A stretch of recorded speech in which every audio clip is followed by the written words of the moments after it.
It's been a year since the plane's dedication, and let's take a few minutes and look back across the year at what's been going on here.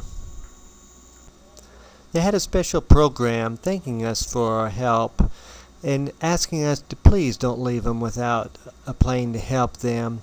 Then they brought bananas and put at our feet. That was all the gift they had to bring, but they were showing how much they appreciated our help.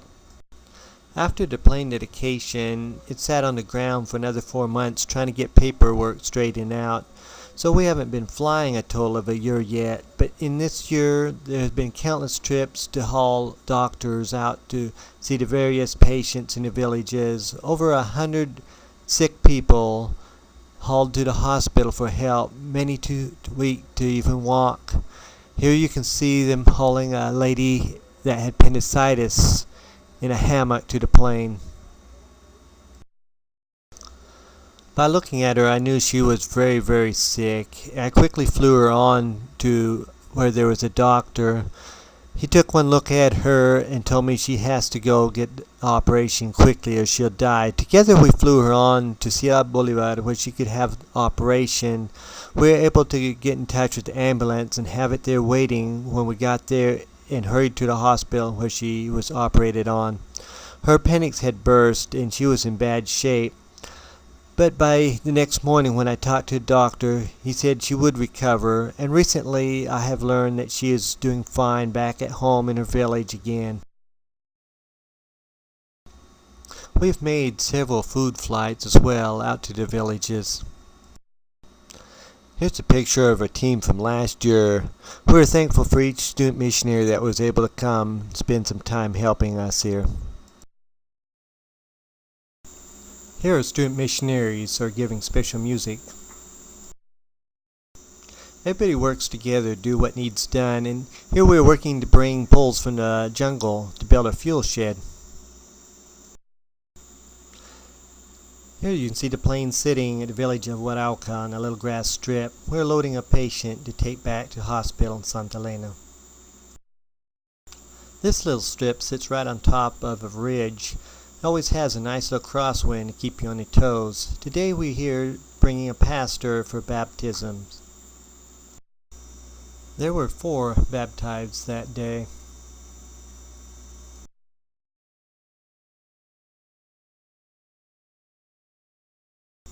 Here we are at Kang, and you see a lady being carried from the jeep to the plane. There's a Catholic mission here, and that's why she's fortunate to have a jeep to be able to bring her to the plane. We took her to Santa Elena and then on to the hospital where she could get help she needed. Here at Camarata, this teenage girl was pushed for hours in a wheelbarrow to make it to the plane. She was very sick, but a few weeks later I had the privilege of flying her back home and she's doing just fine. This man had walked for 2 days. He was too weak to carry anything, so he had nothing to eat those 2 days.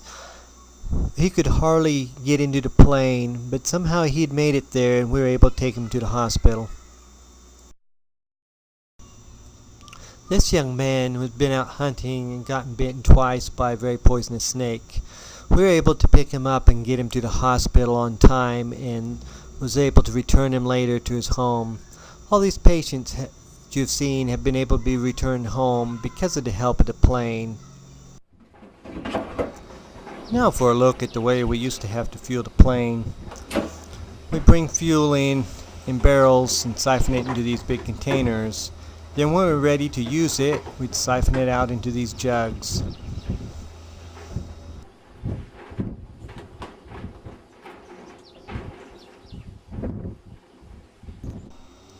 Then we'd have to carry the jug out to the plane.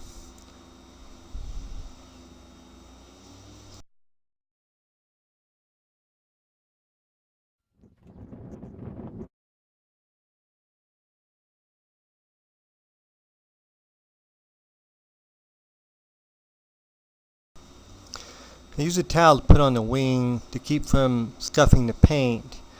When it was windy, which normally it's windy here, it becomes a real challenge trying to get everything to stay in place.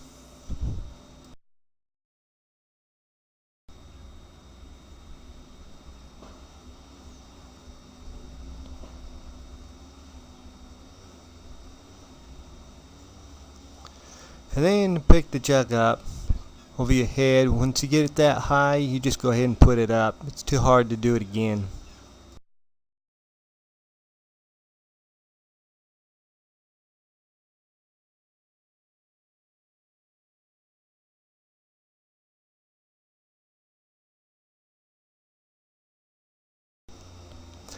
I made this funnel out of a bucket. It works quite well. You see over the top a chamois. It filters the gas, keeps the water out.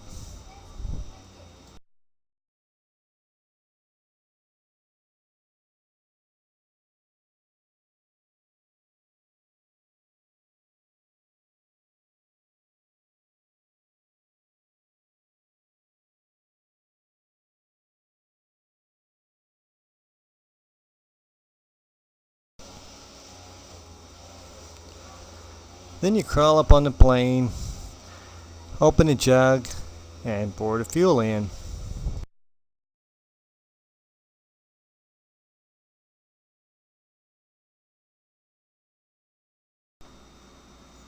See? Nothing to it. Well, we have an easier way now.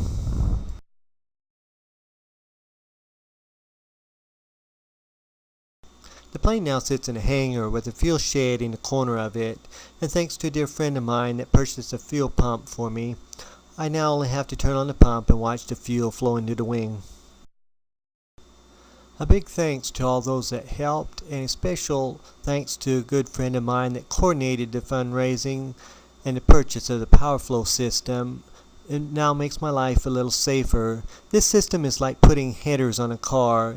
It gives me 15% more horsepower, which is about 23 horsepower. I've had a lot of co-pilots this last year, but this little fellow was one of my favorites. He really enjoyed looking at the jungle below without opening his wings. Looking back across the year, this is one of the highlights. It's the first baptism in this whole area. There's a lay worker called Julio. He goes out for a month and a half at a time. Then he comes back, spends a few days at home. Then he heads out again. And it's because people like this reaching out to new places that new churches are springing up.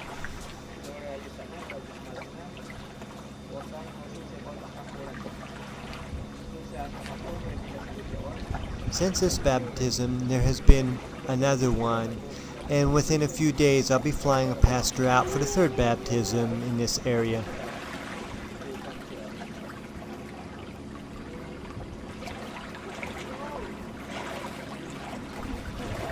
This is the village of San Juan de Benamo. The little strip in the middle is a new airstrip that you see. Today we're there for the dedication of the airstrip. Because of this airstrip, as small as it is, we're able to get help in and be able to take patients out. This man was very sick with malaria, and we were able to take him out to the hospital to get the care he needed.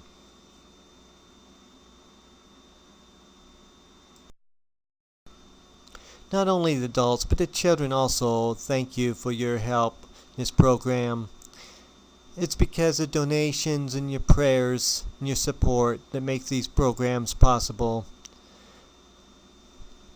One evening, someone came running up to me and said, "You must bring your camera quick. God has put a rainbow over the plane."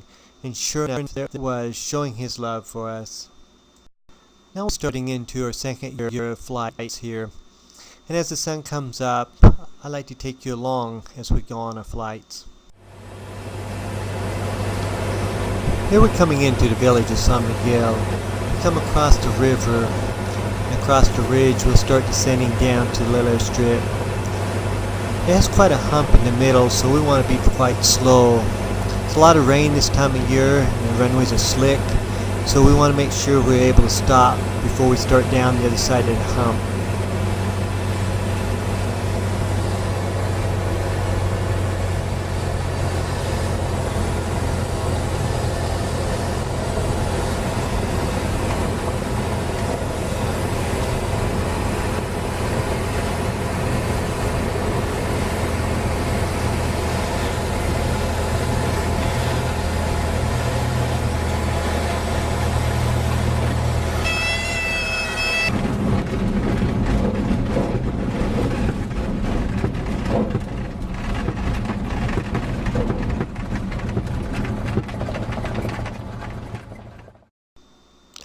The patient we're picking up today is a young mother.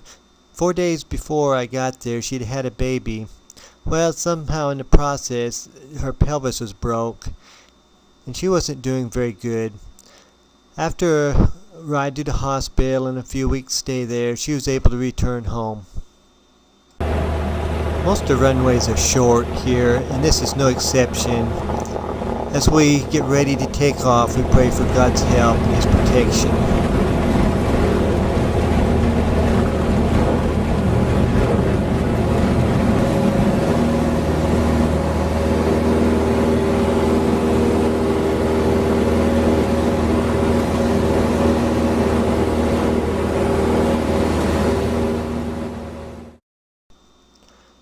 There's always a lot of beautiful things to see along the way, providing the cloud cover is not too thick to see them. After hours flight, we're at Santa Elena, where she could go on to the hospital and get the help she needed. Now let me take you to the village of Chiricayen. This is where our lake workers school is being built.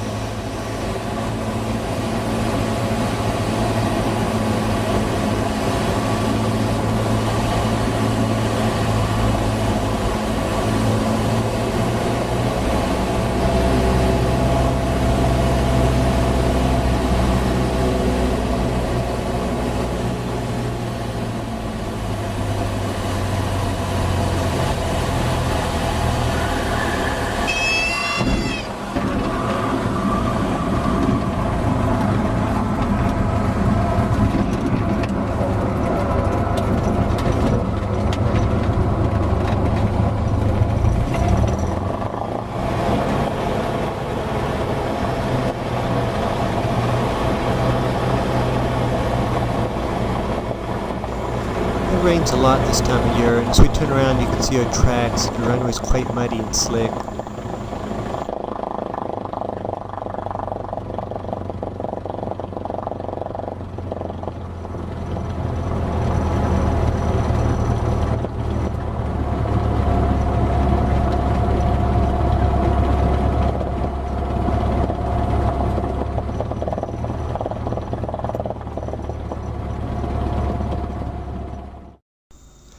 We have two buildings that are nearly completed.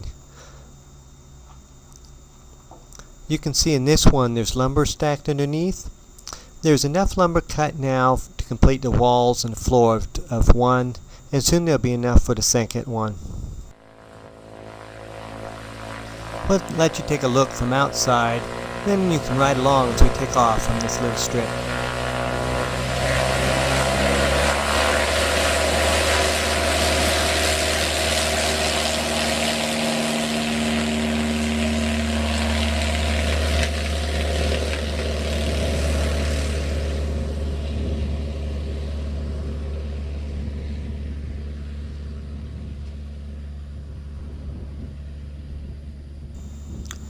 Now that you see that we can get off the ground okay, we'll put you inside the plane and see how it looks from inside.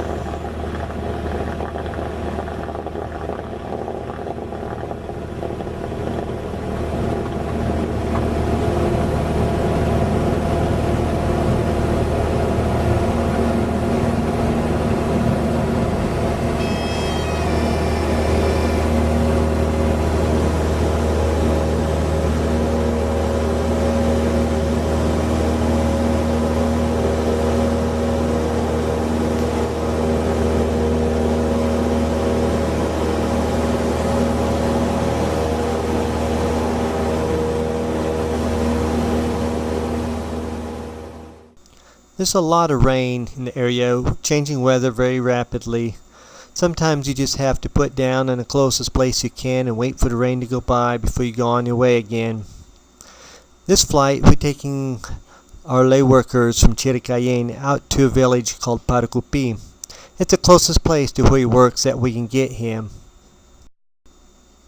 He takes his family out and is out for months at a time for being able to return home.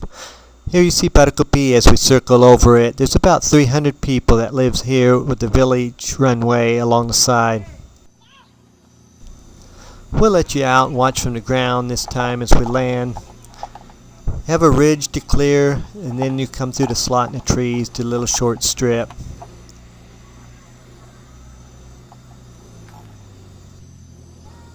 The runway here is very narrow, and it's under 1,000 feet long. With the rains and the wet grass, you must be very careful so you'll be able to stop before you get to the end of it.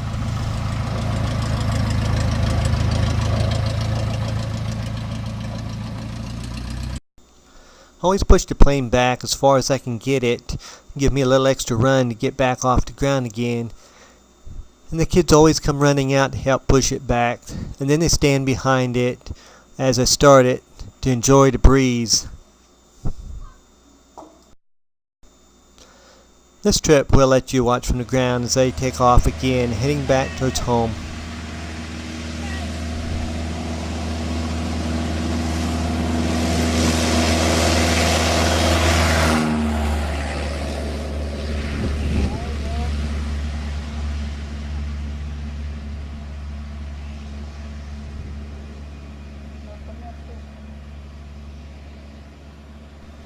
We take a lot of patience out of this little place. I have to take them out one at a time and take them to a longer airstrip. After several trips, I have a full load. I can pick them all up there and take them all on to Santa Elena where they can get the help they need.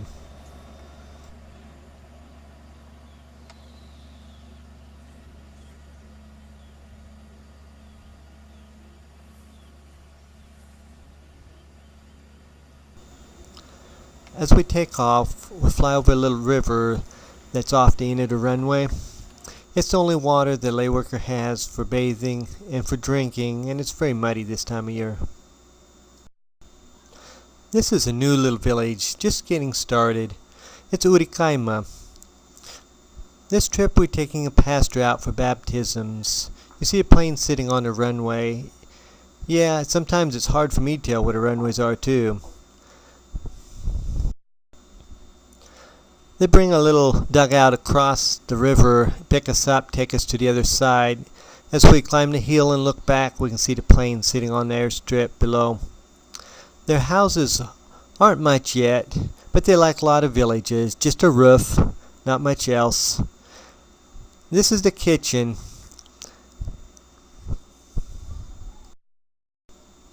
There were 7 baptized that day. Several more that wanted to be, but weren't able to be there that day. Soon we'll be back with the pastor for more baptisms.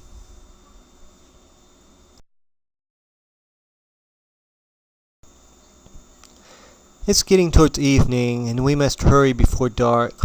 Get back in the dugout, cross the river, up the other bank to the airstrip and the waiting plane, and head home before sundown. This is a new little church group, just organized. They don't have much of a building yet, but they have a great view. These kids sing special music and did a wonderful job. And as you look outside the building, this would be their view if you're looking out through their windows. This is the whole church group together in their little church. On this morning early, we were notified that there was a patient, a small boy about 2 years old, that urgently needed picked up and brought to the hospital.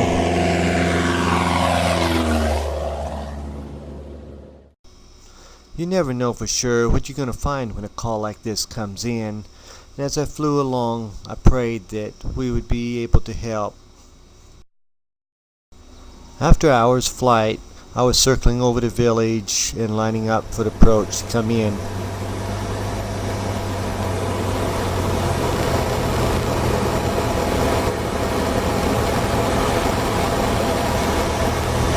Yes, you recognize it. It's Paracupi again, and we're back. Another patient.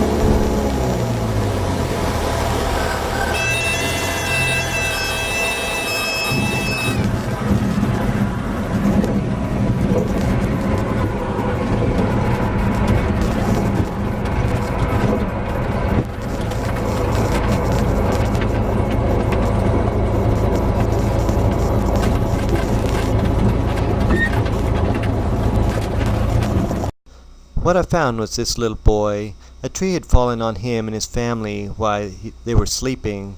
He had broken bones and was unconscious. We hurriedly loaded into the plane and headed back towards Santa Elena. Every time we land on this little strip, it's with God's help that we are able to haul patients back out. We're praying that someday we'll have a plane with more power to give us a bigger margin of safety.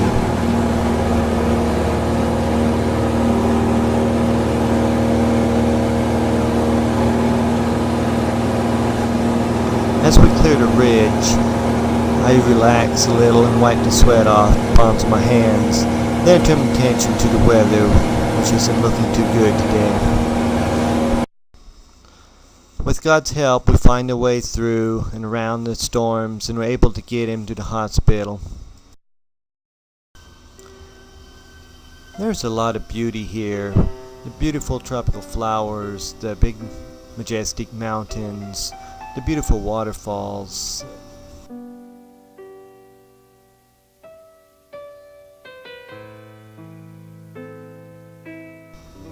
Yeah, and even an albino parrot.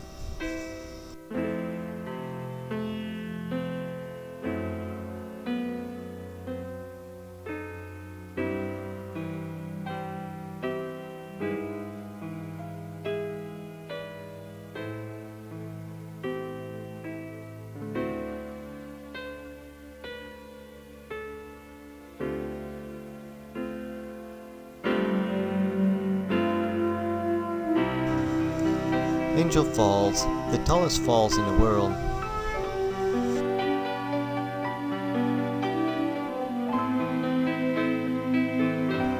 If you look close, you can see two parrots here in this tree.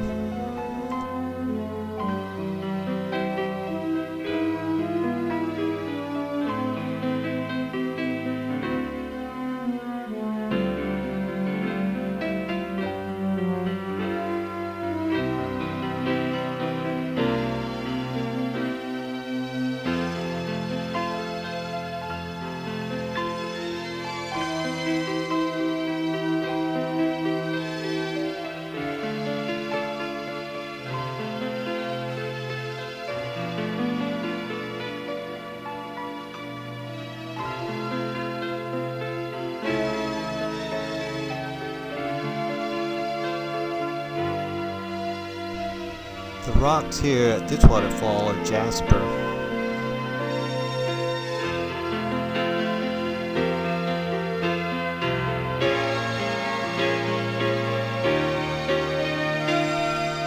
The flowers even have a smiling face.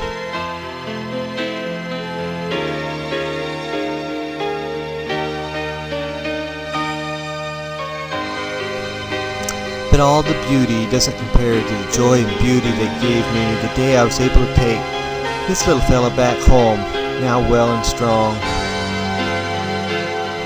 As we headed back to take the little fella back home, I was busy looking for a way around the weather up ahead to get him safely home when I felt a tug at my shirt sleeve.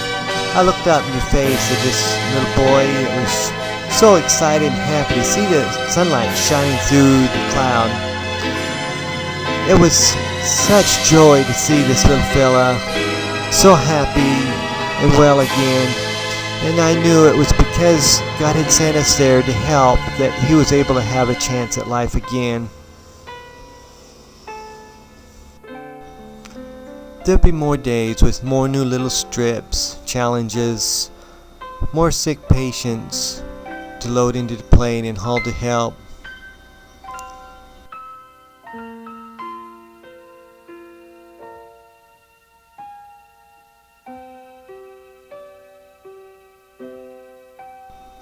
More flights for lay workers and pastors out to villages for baptisms. And as another day sets, I know it's because of people like you, each one of you that do your part, that help support this work, that makes it possible for us to make a difference for so many people here.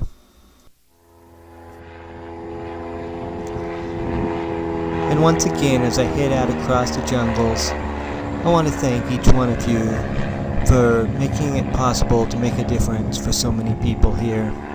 Your prayers are much appreciated.